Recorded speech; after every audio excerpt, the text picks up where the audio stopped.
KBS 라디오 오태훈의 시사본부 2부 시작하겠습니다. 청취자 여러분들의 참여 기다리고 있습니다. 샵 9730번으로 의견 보내주시면 되고요. 짧은 문자 50원, 긴 문자 100원, 어플리케이션 콩은 무료로 이용하실 수 있습니다.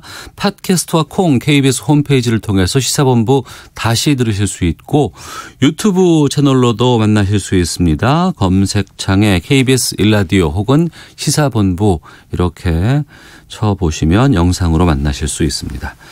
목요일입니다. 촌철살인의 명쾌한 한마디부터 속 터지는 막말까지 한 주간의 말말말로 정치권 이슈를 정리하는 시간 각설하고 출발하겠습니다. 더불어민주당 최민희 전 의원 나오셨습니다. 어서 오세요. 안녕하세요. 이 시대에 참 억울인 최민희입니다. 네.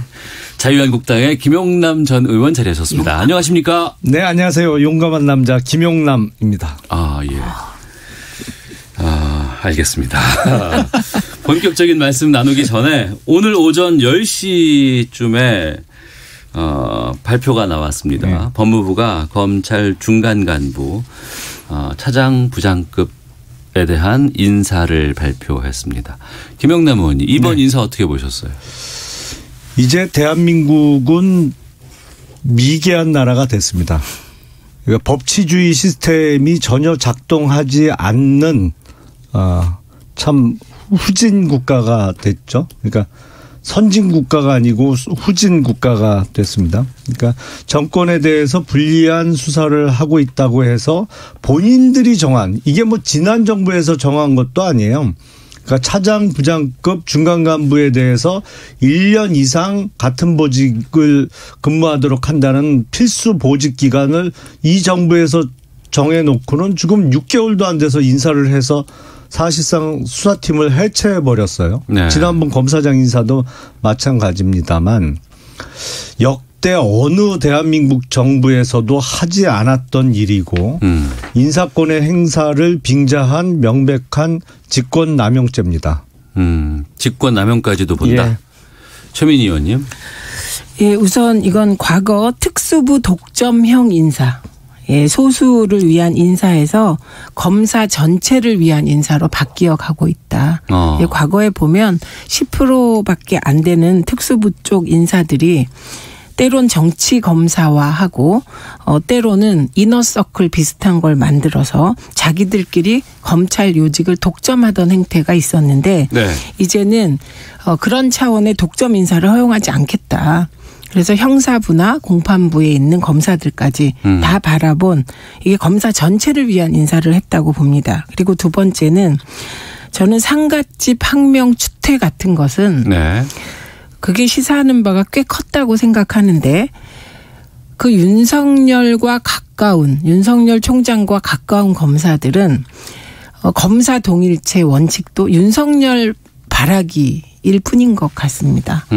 꼭 그 라인에만 충성하는. 네. 그럼 이게 과연 조폭 문화와 뭐가 다른가 이런 의심을 하고 있었거든요. 예. 그래서 추다르크식 그런 상갓집 학명 추태에 대한 응징 인사고 이런 인사는 반드시 해야 되는 인사다. 네. 예, 이렇게 봅니다. 예, 일부에 치어쳤던 어떤 그 집중 현상에서 그러니까 비정상을 정상으로 돌린 인사라고 지금 최민희 의원께서는 말씀을 하고 계시고 또 한편으로서는 청와대 수사하고 있으니까 이거 막기 위해서 지금 인사를 통해서 이거 못하게 하는 거 아니냐 이런 부분인데 내부적으로는 지금 어떤 상황인 것 같으세요?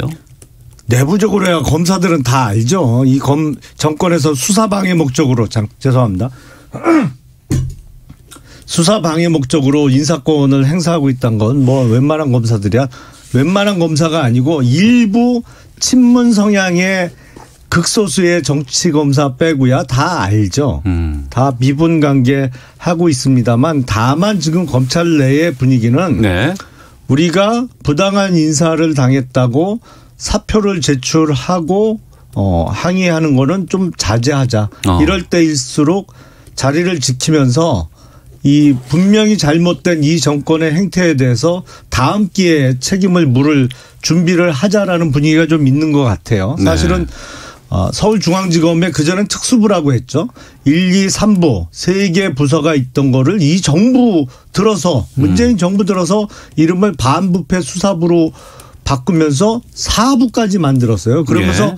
사실은 전국의 검찰청에서 파견을 받아갖고 파견 받은 검사만 100명이 넘었었어요. 그래서 소위 지난 정권의 적폐 수사에 그렇게 활용을 하더니 네. 이제 수사의 칼날이 본인들을 향해서 들어오니까 절반으로 줄여버렸잖아요. 이번에 반부패 수사부를 4부까지 있던 걸 1, 2부 2개만 남기고 없애버렸고 네. 그리고 차장이나 주요 수사를 하고 있던 부장들을 저 먼 데로 다 흩어버렸죠.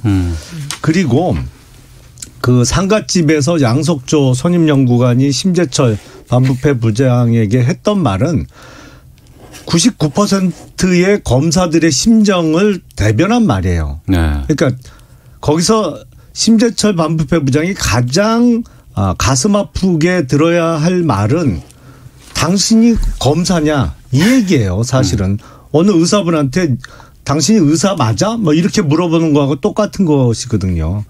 모름지기 검사라면 법과 양심에 따라서 사건 수사를 하고 결정을 해야지 네. 어디 출세역에 눈이 멀어갖고 정권의 앞잡이 노릇을 해요. 그러니까 네. 이 말도 안 되는 짓을 하니까 후배한테 욕먹는 거예요. 알겠습니다. 최민희 정권의 의원님. 앞잡이 그러니까 우병우 전 수석한테 한 얘기 같습니다. 그 내용을 보면 유죄습권 관련하여 이게 과연 직권남용이 되냐 안 되냐 내부에서 이견이 있었다고 합니다. 그 이견에 대해서 상갓집에서 친한 그 기자를 불러놓은 것 같은 상황에서 일부러 박은 거잖아요. 이게 무슨 검찰이 추태이며 언론 플레이도 이렇게 할 수가 있습니까? 그리고 지금 저하고는 완전히 다른 시각이신데. 네, 두 분 간극이 너무 커요 지금. 예, 네. 일부 일부 자한당 성향의 상층부 정치 검사들을 빼곤 대부분의 검사들이 긍정적으로 평가하고 있다고 합니다. 예, 그렇기 때문에 이 부분은 저는 그 아까 말씀하셨듯이 차장 검사들을 전보시켰다. 저는 이런 정치 검찰은 전보시켜야 한다고 생각합니다. 다만 수사를 담당하는 부장 검사들은 네. 그대로 잔류시키지 않았습니까? 대개 수사는 그 실무자들이 하잖아요. 그리고 상층부 정치 검찰들은 정치적인 판단을 합니다.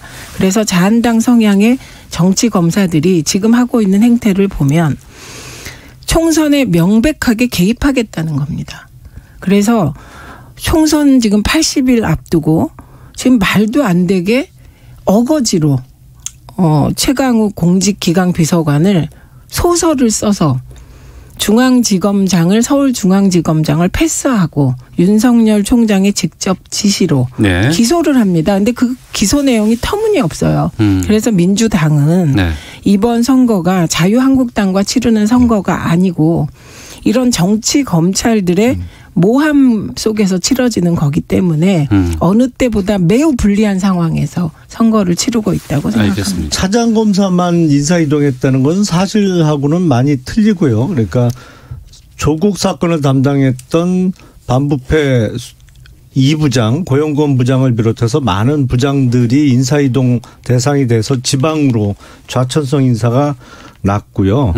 그리고 최강욱 비서관의 사건 결재를 계속 미루고 뭐 일주일 넘게 미루고 있던 이성윤 신임 서울중앙검사장을 비롯한 그야말로 더민당 성향의 몇십 명 되지도 않아요. 사실은 그 예, 사람들은. 마무리해 주시고요. 그 사람들이 지금 정권의 그 뒷배를 타고 요직에 들어앉아서 말도 안 되는 횡포를 지금 부리는 것이지 드러난 사실과 법에 따라서 기소하겠다는 걸 어떻게 검사장이 아니 자기가 기록을 빨리 보던지 그럼 어떻게 열흘 가까이 뭉갭니까 그거를. 예, 저희가 짧게 보려고 그랬는데 마지막으로 말씀하시고요. 그 말이 안 되는 기소라 그렇습니다. 지금은 윤석열 독재 기소 같아요. 그래서 이런 행태 하면 이게 말이 됩니까? 그리고 조금 아까 조국 전 장관의 관련 사건을 담당했던 부장검사는 전출돼도 됩니다. 왜냐하면 조국 전 장관 관련해서는 기소까지 다 끝났거든요.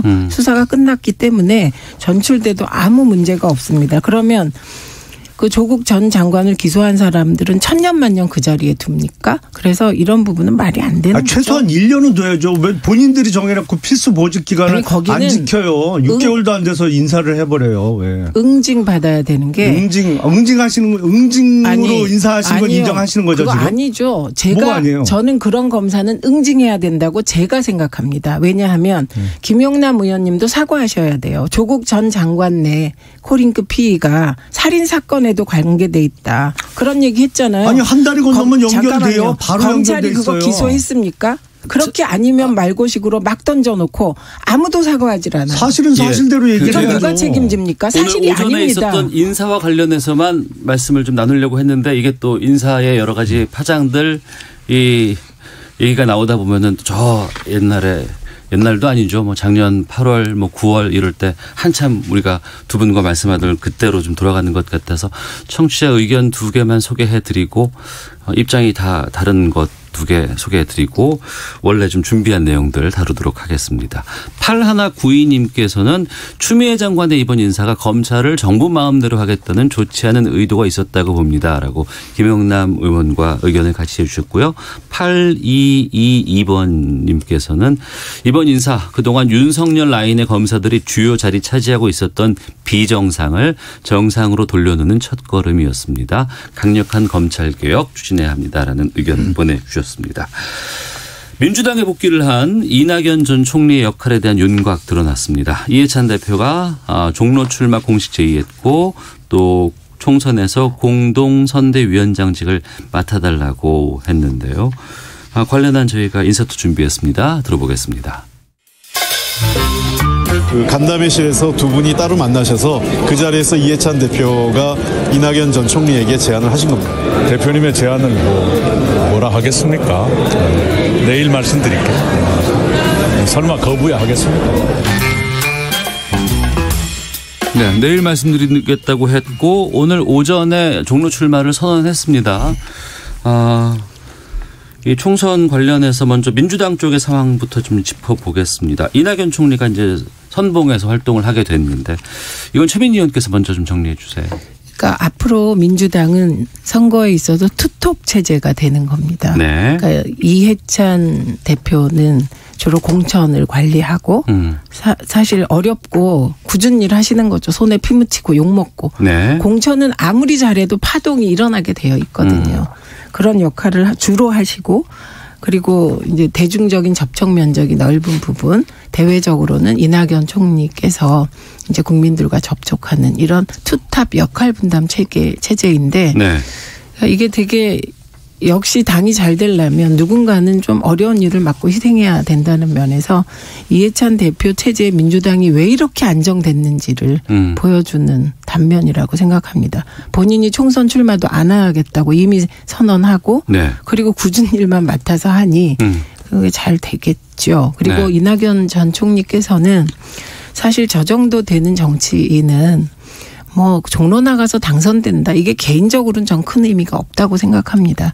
이미 우뚝 선 대권 주자이기 때문에 그러나 민주당의 당인이기 때문에 네. 당인으로서 당의 요청을 받아들여서 종로에도 출마하고 그리고 당의 상임 공동선대위원장이에요. 네. 그냥 공동위원장이 아니라 상임 맡아서 총선을 정말 열성적으로 지지하시지 않을까 싶습니다. 아름다운 투탑이라고 생각합니다. 네, 최민희 의원께서는 아름다운 투톱이라고 얘기를 하셨고 그럼 이해찬 대표가 당사에서 그리고 이낙연 전 총리는 현장에서 그러니까 당사에만 있지는 않으시겠지만 주로 그게. 그렇게 역할 분담이 되지 않을까 싶습니다. 이런 민주당 행보에 대해서. 뭐 총선 준비와 관련해서는 민주당이 자유한국당보다 준비를 잘하고 많이 하고 있는 거는 뭐 틀림없는 사실이죠. 네. 자유한국당은 그동안 소위 패스트트랙 전국과 관련해서 장애투쟁을 하면서 총선 준비를 치밀하게 좀 하지 못했던 거는 사실입니다. 그런데 최근에 금년 들어서는 급격히 좋아지고 있어요. 공천위원회도 어제 다 발표가 돼서 꾸려지고 있고요. 예. 그동안 가장 부진하게 여겨졌던 인재 영입도 물꼬가 터져서 계속 좋은 분들이 들어오고 있는 상황이라 물론 아직도 부족한 면이 많습니다. 이게 수도권 선거 제대로 치르려면 네. 더 좋은 분들이 많이 들어와야 되고 그리고 영남권에 쏠린 출마 희망자들을 빨리 정리를 해줘야 돼요. 네. 그래서 거기서 공천이 안 될 분들은 수도권으로 끌어올려서라도 아니면 또 더 좋은 건 영남의 중진 의원들이 수도권 출마를 선언해 주는 건데 그 교통 정리를 빨리 해야 됩니다. 네. 그거는 지금까지 이렇게 흐름으로 봐서는 당대표보다는 공천위원장의 몫이 될 가능성이 커요. 김영호 공천위원장. 예, 그 교통 정리하는 역할 자체가. 예. 그래서 그쪽에는 전권을 다 주셨다면서요, 독립적으로. 안 줘도 다 차지하시죠. 어떤 뜻인가요? 아니 그러니까 그 김영호 전 의장께서 그 만약에 공천과 관련해서 당 지도부나 누가 개입하려고 하면 네. 가만 계시겠어요? 그 사람 혼나지. 그러니까 뭐 안 그래도 정권을 위임받았던 안 받았던 사실상의 공천 관련한 권한은 집중될 수밖에 없는 상황으로 보이기 때문에 2020년 들어서는 상황이 많이 호전되고 있습니다. 네. 제가 일부에서도 이제 박형준 혁통위 네. 연장 연결해서 말씀 좀 들어봤습니다만 신당 창당에 대한 움직임들도 지금 다양하게 지금 전개가 되고 있는 상황이고 민주당 쪽에 또 이목이 쏠린 인물이 이제 임종석 전 비서실장이었습니다.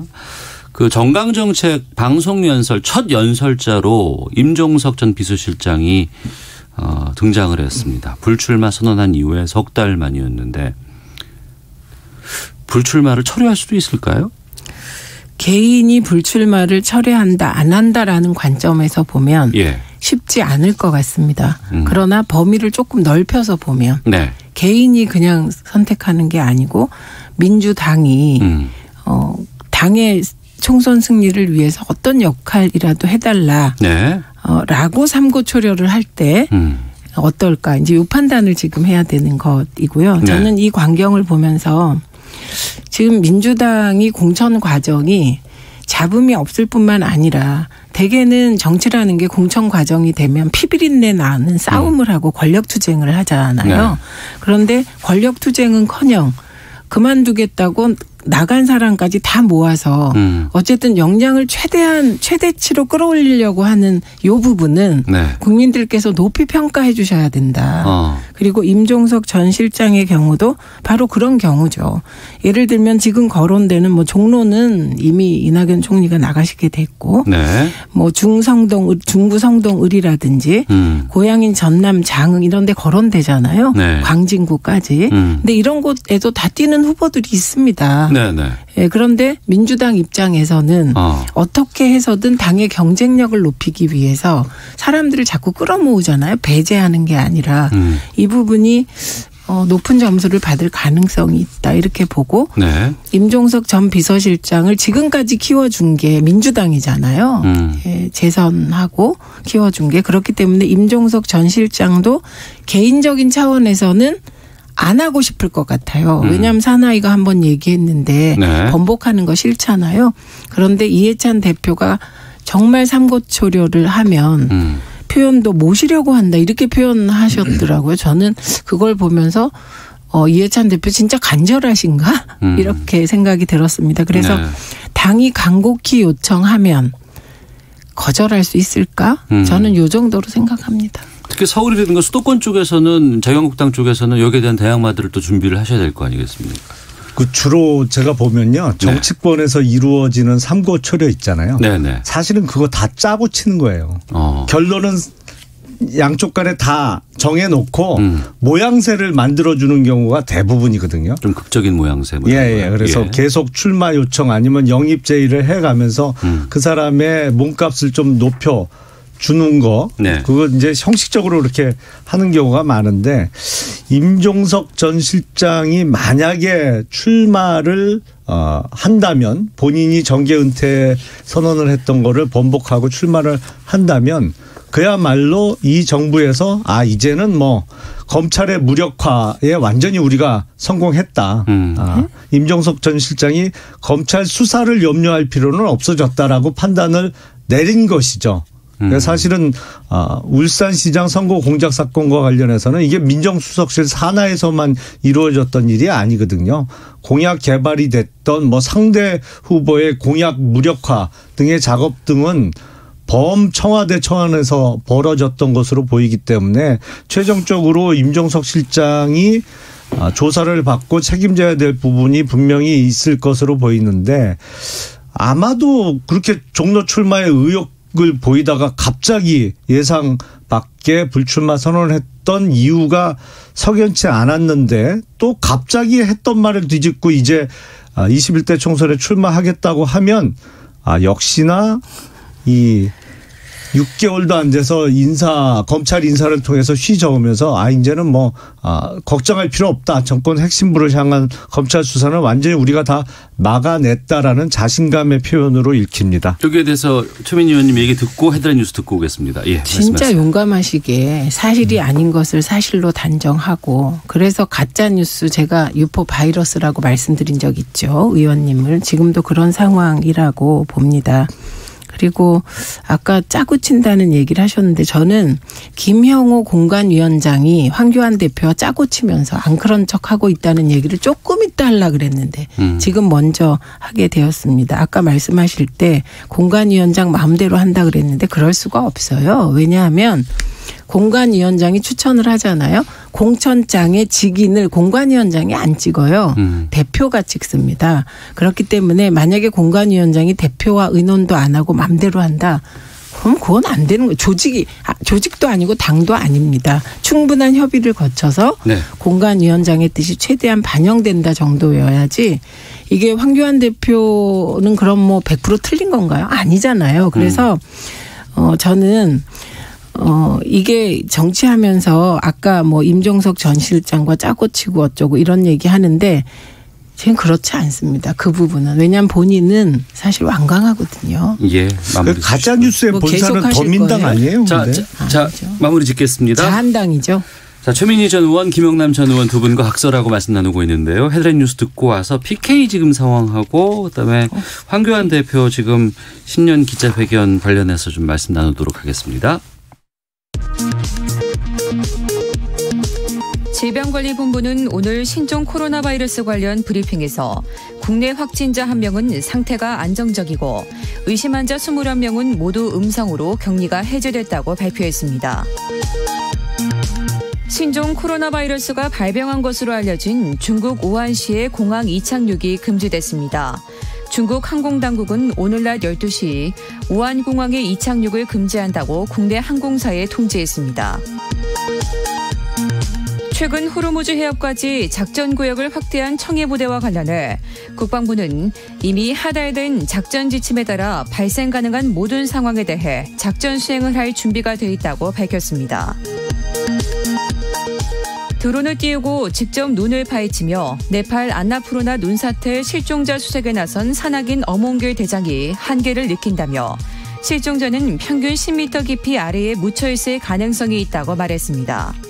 지금까지 헤드라인 뉴스 정원나였습니다. 이어서 기상청의 윤지수 씨 연결합니다. 네, 미세먼지와 날씨 정보입니다. 지금 미세먼지는 중부지방은 보통, 남부지방은 좋은 단계를 보이는 곳이 많습니다. 하지만 초미세먼지의 상황은 조금 다른데요. 대기가 정체하면서 중서부지방과 대구 일대로 지금 나쁨 단계를 보이는 곳이 있습니다. 서울은 지금 초미세먼지량이 1세제곱미터당 50마이크로그램을 나타내고 있습니다. 오늘 경기도 북부 지역이나 세종, 충청북도, 충청남도, 대구 지역은 종일 나쁨 단계, 서울이나 인천, 경기 남부 지역은 낮에 일시적으로 나쁨 단계를 보이겠고요. 내일은 우리나라 서쪽 지역을 중심으로 대기질이 좀 탁할 것으로 예상되고 있습니다. 설 연휴를 앞두고 있습니다. 지금 전국 대부분 지역 맑은 날씨를 되찾고 있지만 여전히 경상남북도 지역을 중심으로 날이 흐리고 오후 3시 무렵까지는 약하게 비가 내리거나 빗방울이 좀 더 떨어질 가능성이 있습니다. 이번 설 연휴 기간에도 강수 예보가 좀 잦은 편입니다. 내일은 강풍의 영향을 받기 때문에 강원 영동지방, 경상북도 북동산간 지역, 경상북도 동해안 지역을 중심으로 비나 눈이 내릴 것으로 보입니다. 설날인 토요일에는 제주도 지방에 낮에 비가 내리기 시작해 일요일은 남부지방과 강원 영동지방으로 비가 확대될 것으로 보이고요. 연휴의 마지막 날인 월요일 대체 공휴일에는 전국적인 비 예보가 있고 이후로도 비 소식은 좀 잦을 것으로 보고 있습니다. 한편 내일과 모레 사이 동해안 지방은 너울을 주의하시기 바랍니다. 지금 서울 기온 9.1도, 습도는 34%입니다. 다음은 이 시각 교통 상황 알아보겠습니다. KBS 교통정보센터의 임초희 씨입니다. 네, 이 시각 교통정보입니다.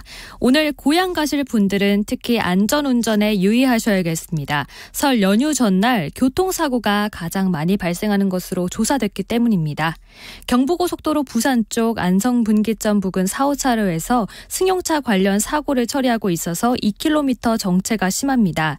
경부고속도로 부산 방향 정체 구간을 자세히 안내해드리면 한남대교에서 서초 구간 정체를 시작으로 신갈 분기점에서 수원, 기흥 동탄 부근에서 동탄 분기점, 오산 부근에서 정체고요. 사고가 있는 안성 분기점 부근에서 막히고 있습니다. 계속해서 충청권으로 진입해선 입장에서 목천까지 21km 구간과 옥산 부근에서 2km 정체입니다. 1시간 사이 중부고속도로 대전 방향 이동도 많이 어려워졌습니다. 호법 분기점에서 모가까지 5km, 대소 분기점에서 진천터널 부근 15km, 다시 오창에서 경부고속도로와 만나는 남이 분기점 쪽으로 12km 정체입니다. 서해안고속도로 목포 쪽은 매송에서 비봉 부근, 서평택 분기점부터 서해대교 쪽으로 지나기 답답합니다. KBS 교통정보센터였습니다.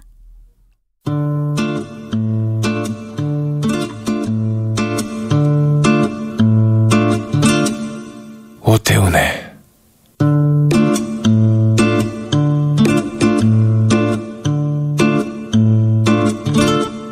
시사본부. 네, 각설하고 다시 돌아왔습니다. 지난 지방선거에서는 PK 쪽이 상당히 민주당이 선전을 했었습니다. 그런데 지금 PK 쪽의 민심이 좀 녹록치 않다 뭐 이런 얘기들 많이 나오고 자유한국당 쪽에서는 PK 쪽에 상당히 공을 좀 많이 들이고 있는 입장입니다. 오늘 오전에 김두관 의원이 PK 지역 출마하겠다 이런 보도가 나왔습니다. 뭐 상당히 많은 그 민주당 쪽에 설득이 있었다고는 하는데 여기에 대해서는 최민희 의원께서 먼저 좀 말씀해 주세요. 김두관 의원은 경남도지사를 했죠. 그러니까 네. 아무래도 김두관 의원이 이제 경남에 출마를 하게 되면 영향력이 있겠죠. 네, 그리고 그건 말씀하신 대로 지금 민주당이 PK에서 어렵다는 것의 반증이죠. 네. 김두관 의원을 PK로 차출하는 것은. 그래서 본인도 처음에는 거절하다가 선당 후사하는 차원에서 받은 것으로 알고 있습니다. 그리고 이제 PK는 김영삼 대통령이 3당 합당한 이후에 네. 이제 말하자면 지금의 야권이 된 데입니다. 원래는 김영삼 대통령이 민주화 운동 하시면서 그런 성향이었는데 성향이 좀 바뀐 지역이기 때문에 민주당으로서는 지방선거에서 압승했다고 해서 그것이 총선으로 절대로 이어질 수 없는 지역이거든요. 민주당은 네. 한계죠, 그게. 그렇기 때문에 지금 현역 의원들도 굉장히 긴장하는 것으로 알고 있습니다. 네. 김영남 의원께서는요? 사실은 제가 체감하고 있는 민심의 흐름은 김두관 의원을 비롯한 웬만한 민주당 의원들이 이번 총선에서 수도권에서 쉽지 않을 거예요. 그러니까 김두관 의원 개인 입장에서는 어차피 기존에 김포에서 출마하나 양산에서 출마하나 상황은 뭐 어느 쪽도 녹록지 않은 상황에서 당의 출마 요청을 받아들이는 쪽으로 정리한 것이 아닌가 싶고요. 네. 뭐 제가 이런 말씀 드린다고 해서 이번에 자유한국당이 압승할 거다 이런 취지는 아니에요. 근데 적어도 상당수의 특히 자영업자를 중심으로 해서 자기 계산으로 모았던 사업이나 장사를 하시는 분들의 민심은 완전히 더민당을 떠난 거는 어느 정도 확인이 된다. 이 표심이 어디로 향할지는 앞으로 한 80여일 더 남은 기간 동안 어디가 잘하느냐에 따라서 결정되겠습니다만 네. 민주당 후보들이 쉽지 않은 총선이 될 것은 거의 확실해 보이고요. 뭐 그런 여러 가지 상황을 고려해서 김두관 의원이 출마지를 선택한 것이 아닌가 싶습니다. 더불어민주당 최민희 전 의원, 자유한국당 김영남 전 의원과 함께하고 있는데요. 황교안 대표가 문재인 대통령과 1:1 영수회담을 제안을 했습니다. 신년 기자회견 자리에서 제안을 했다고 하는데 여기에 대한 인서트도 좀 준비했습니다. 듣고 말씀 나누겠습니다.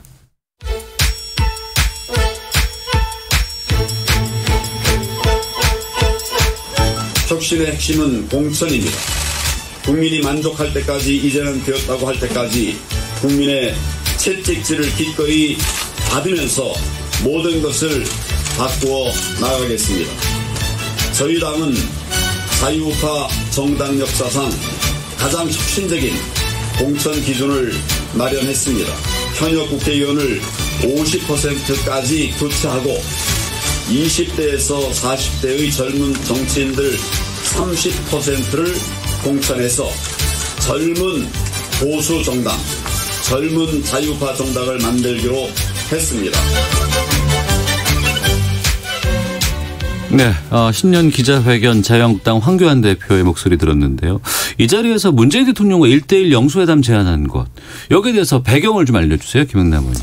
사실은 앞서 맨 처음 검찰 인사 관련해서 말씀을 드렸습니다만 문재인 정부 들어서서 정상적인 국가 시스템이 너무 망가지고 있어요. 민주주의라는 측면에서도 그렇고 법치주의라는 측면에서는 더욱 명확하게 무너지고 있습니다. 그래서 제1야당의 대표로서 또 자유주의 세력을 대표하는 사람으로서 문재인 대통령과 영수회담을 통해서 더 이상 이런 식으로 폭정을 이어가서는 안 된다. 좀 정상적인 국정 운영을 해달라라는 요구를 하려는 것이죠. 네.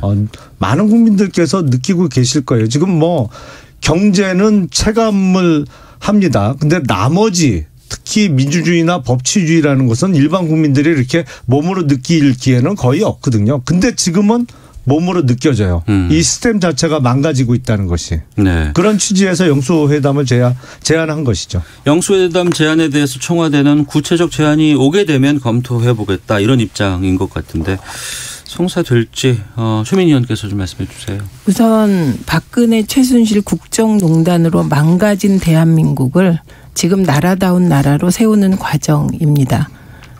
그리고 그 과정에서 국정농단 세력은 불편하겠죠. 그건 어쩔 수 없습니다. 개혁은 누군가에겐 고통이죠. 모두에게도 고통일 수 있기 때문입니다.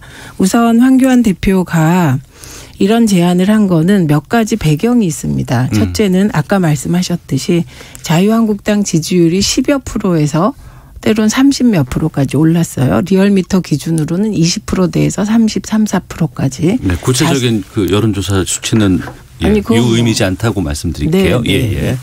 그러니까 그런 큰 폭의 지지율 상승으로 황교안 대표가 수도권에서 100석 확보가 불가능하지 않다. 네. 이렇게 너무 일찍 샴페인을 터뜨리는 자신감 이게 하나고요. 두 번째는 보수 통합을 하는 과정에서 황교안 대표가 대통령을 단독으로 만나면 보수의 말하자면 여전히 나는 보수의 메시아다. 내가 중심이다. 이렇게 되는 것이죠. 그런 배경이 있다고 생각합니다. 근데 청와대는 뭐 구체적인 제안이 아직 없었다. 그래서 구체적인 제안이 들어오면 검토해보겠다. 긍정적으로 답을 한 것이고요. 다만 이제 야당이 자유한국당만 있는 게 아니고 네. 또 여당 대표도 있지 않습니까? 총선을 앞두고. 그럼 총선을 앞두고 대통령께서 황교안 대표하고만 만나면 이해찬 대표는 또 어떻게 할 것이며 그리고 나머지 야당들은 어떻게 할 것인가라는 문제가 생기기 때문에 네. 이 문제에 대해서는 황교안 대표 측에서 같이 좀 검토해서 제안을 하면 어떨까 싶습니다. 고려해서. 네, 알겠습니다. 앞서 공천 얘기도 했습니다. 공천 혁신을 위해서는 어떠한 역할과 책임도 마다하지 않겠다. 그리고 이제 전반적인 수치까지 나왔는데 현역 50%를 네. 공천에서 배제하고 물갈이하겠다고 하고 그다음에 20대 40대 여기에 30%를 공천 반영토록 하겠다. 여기에 대해서는 당내에서는 어떤 반응이에요 지금? 현역 의원들은 싫어하죠. 당연히. 네. 두 사람 중에 한 사람은 잘려야 되는데 현역 의원들은 당연히 싫어합니다만 이거는 뭐 국민과의 약속이기 때문에 반드시 지켜야 하고 네. 지금 자유한국당의 인적 구성을 볼 때 사실 저는 50%도 넉넉하지 않다라고 생각을 해요. 더 해야 된다? 더 해야 돼요. 네. 더 해서 근데 문제는 자르면 그 자리에 더 좋은 사람은 앉혀야 되잖아요. 예. 이 작업이 여태까지 지지부진했어요, 사실은. 그냥 뭐 1년 전부터 계속 이 작업만 했어도 시원찮을 텐데 이게 원활하지 않았거든요. 물론 그 전에 당 지도부나 아예 생각지도 않았고 그런 잘못이 있는 거고 비대위원장은 뭐 어쩔 수 없는 한계가 또 있었던 것이고 그래서 문제는 물갈이 폭을 50%냐 70%냐 이것도 중요하지만 네. 그 빈자리를 얼마나 더 좋은 사람으로 채우느냐 이게 더 중요한 일이거든요. 네. 사실은 당대표가 할 거는 정당이라는 게 뭐 있어요. 사람 빼고는 남는 거는 건물 임대보증금하고 책상하고 전화기밖에 안 남는 조직이에요.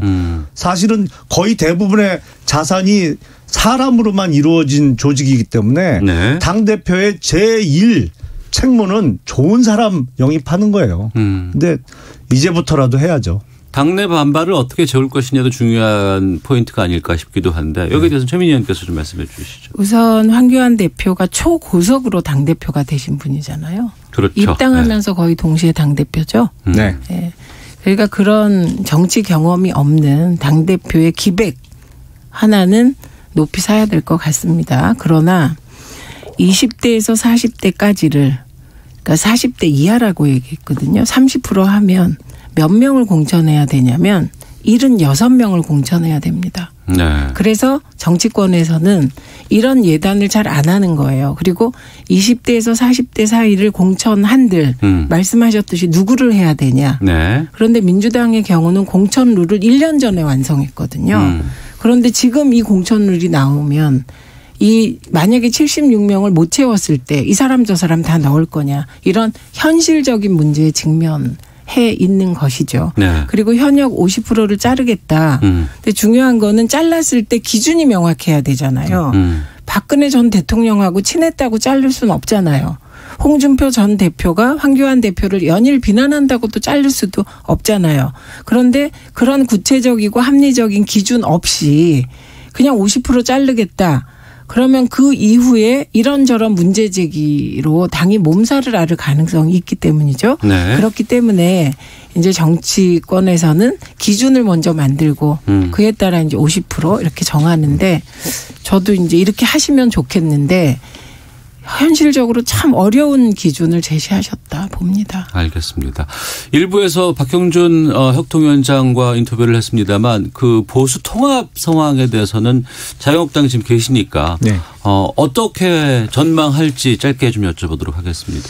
저는 앞두고. 상당히 긍정적으로 생각을 합니다. 그러니까 낙관하기에는 조금 이릅니다만 사실은 다른 길로 빠져나갈 길이 없는 어떤 면에서는 외통수다 이게. 결국엔 나중엔 다 합칠 수밖에 없을 것이다. 그러니까 자유주의 세력의 통합의 핵심은 자유한국당과 새로운 보수당의 통합이 핵심이죠. 그 네. 외에 다른 분들도 있습니다만 그 중요도는 아무래도 우선순위에서는 떨어질 수밖에 없는 것이고요. 새로운 보수당의 면면을 보면 통합 외에는 솔직히 길이 없어요. 이게 국회의원 선거 모든 선거가 다 그렇습니다만 출마해서 15% 이상 득표를 해야 선거비 보전을 받거든요. 면면을 볼 때 통합 안 하고 선거비 보전 받을 수 있는 분들 거의 없어요. 네, 최민희 의원님. 저는 뭐 세 가지 중에 하나일 것 같습니다. 우선 탄핵 찬성 세력 플러스 이현주 그다음에 이정현 2등 네. 정당 두 분. 고 합치는 거죠. 그걸 이제 통합이라고 얘기할 수 있는 하나. 두 번째는 유승민 대표가 통합한다고 하더라도 이건 그냥 새누리당 어게인. 네. 예, 도로 새누리당일 것 2016년 같습니다. 상황으로. 예, 2016년 국정농단 이전 상황으로 돌아가는 것 같습니다. 그래서 이거에서 탈피하려면 이게 잘 되려면 현재의 기득권을 누군가 내려놓고 새로운 리더십을 세워야만 이런 느낌이 안 들거든요. 네. 근데 황교안 대표는 별로 그만두실 생각도 없는 것 같고 기득권을 버릴 의향도 없는 것 같습니다. 알겠습니다. 청취자 의견 소개하고 두 분 보내드리겠습니다. 6135님, 여든 야든 총선에 제발 젊고 새로운 진취적인 사고를 갖고 있는 신선 후보들 내주시길 바랍니다. 5026님, 26살 민주당 응원하는 대학생인데요. 저는 민주당을 응원하지만 김용남 의원이 매력적이라고 생각하는 이유는 무엇일까요? 크크라고 5026님께서 보내주셨고 2353님, 최민희 의원님 속사정인지는 잘 모르겠습니다만 참 어구린보다 참 오뚜기로 하시면 어떨까요? 오뚜기처럼 다시 기회가 와서 꼭 일어나실 겁니다. 라고 의견도 보내주셨습니다. 더불어민주당 최민희 전 의원, 자유한국당 김용남 전 의원 각설하고 마치겠습니다. 두 분 고맙습니다. 고맙습니다. 감사합니다.